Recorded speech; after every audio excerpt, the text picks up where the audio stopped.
Hey everybody, we're having a look at my 125 gallon tank here for the moment. I don't really have anything in particular on my mind. I'm just in the middle of doing a water change on this tank, so I figured I would shoot a little bit of video. Just got started not long ago. Got a couple of inches of water out the top of it. I'm probably going to do a pretty big change. The last time I got in here and checked the nitrates while I was doing a water change, they were pretty high even after I was done. I did maybe a 25% water change, and when I was finished, I'm going to say the nitrates were still probably at least at 60. So that's kind of high, especially right after a water change. If that was the before, the water change, I wouldn't have worried so much about it because I would have brought them down significantly. But since that was my after number, I decided I'd give it a few days, let the fish sort of adjust to the water change, and then I'd get in here and knock a little bit more water out of it and bring those nitrates down a little bit more. So I guess that's something we can talk about for a moment, is the frequency of water changes versus stocking density and how you feed your tank and all that. Not every tank is the same. Recently I've been shooting some videos. I've been talking about nitrates in our tanks, and one of the things I mentioned was these sort of general guidelines that you have to give when you're giving people, especially beginners, you're giving them advice on what to do. I use the inch of fish per gallon of water rule. And that's not in any way a hard and fast rule. You can exceed that rule in some cases, and then in other cases, depending on the fish, that you can't get anywhere near that much fish in a tank that size. It just depends. So with the nitrate buildup and everything, as I've said, I don't panic about them. I don't get overly stressed about them, but I do try to keep them within reason. I try to keep them around 40 parts or lower. And when you're seeing that bump around 60 after a water change, that's a pretty good indication that you're not doing water changes frequently enough. I don't want to say that I'm not doing large enough water changes, because, knocking 25% out of there every water change I do is pretty significant. So I should be keeping the nitrates under control with that volume of a water change. So the only other thing I could adjust would be the frequency of water changes. And I'll admit I was getting kind of lax down here in the basement for a while. I was going through a little rough patch over the winter, and I got kind of behind on the maintenance on a few of my tanks, and everything was getting a little shabby looking. And I'm probably still paying the price for that. I probably let the nitrates build up in this heavily stocked tank to the point where it's going to take a few more water changes and sort of getting back in the groove of doing regular water changes on this on, more of a weekly basis, as opposed to like a monthly basis like I'd probably gotten to. You can kind of see that I've still got a fair amount of tannins going on in there. There is a fair amount of wood in this tank, this big piece right here in front of us, and then of course I got this big piece down here. So the tannins build up pretty quickly, but at the same time, that's also a fairly good indicator of how long it's been since I've really moved a lot of water out of this tank. Yesterday, I was in here and I did a water change on several of my tanks, but I think the one that'll be most significant to notice will be my native tank here. Look how bright that looks now. That looked like weak tea the other day.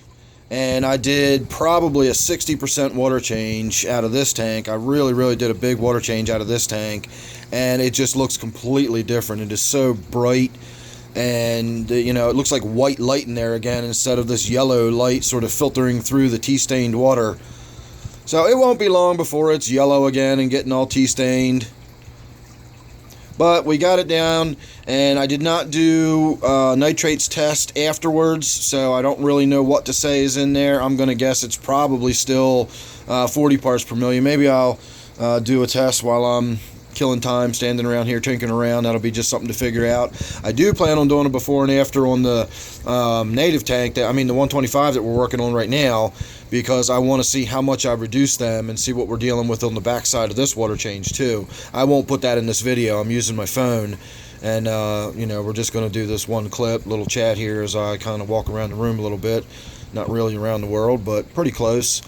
Did a nice big fat water change on this tank the other day. Just released the video of it, so this isn't anything you haven't just seen if you don't follow along. So I'm really happy with this tank too. This tank's really starting to clean up nicely now that I've got those rubber lips in there, cleaning the rocks and cleaning the woodwork. They're getting the leaves all nice and clean.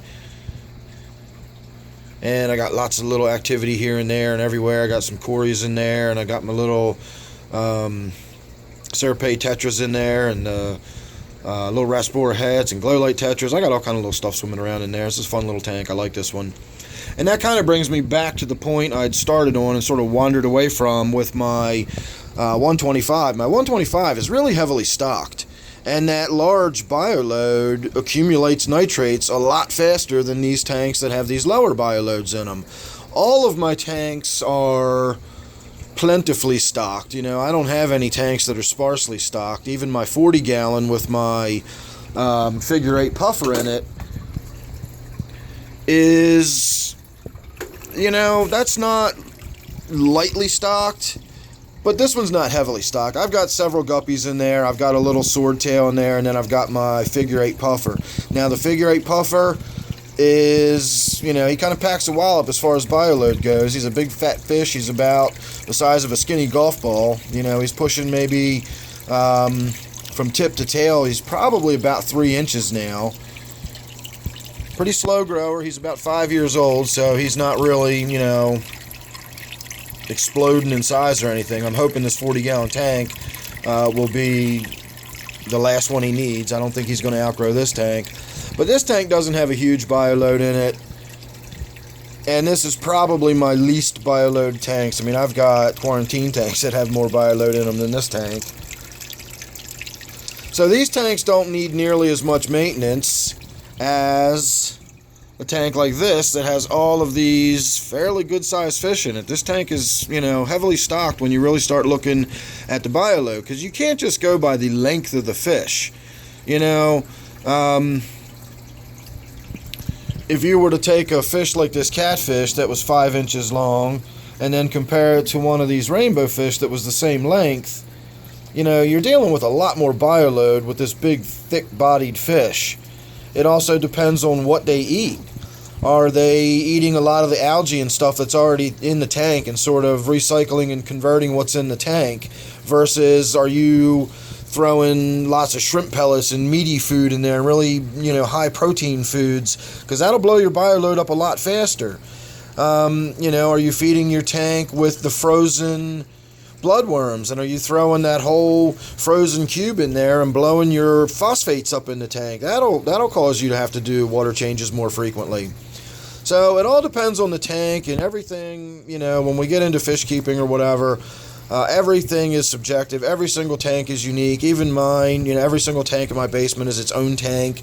The way I feed it, the way it's lighted, how many plants are in it, how many gallons of water in it, how it's filtered, you know, all of that makes a difference, and every single tank is going to be its own individual thing, and you got to get to know your tanks. And like I said, I've been kind of slacking on this one and getting behind schedule, and I really need to step it up and just sort of keep reminding myself that just because I can let some of my tanks slide a little bit, this is not really one of them that I can do that.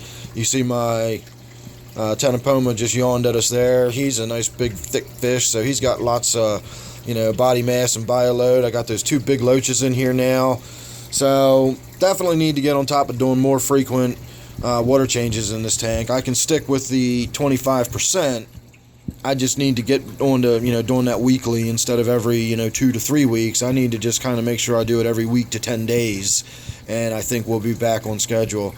So I'm going to go rather than sit here and ramble on, but I could do that pretty much for the rest of the water change. I'm not going to.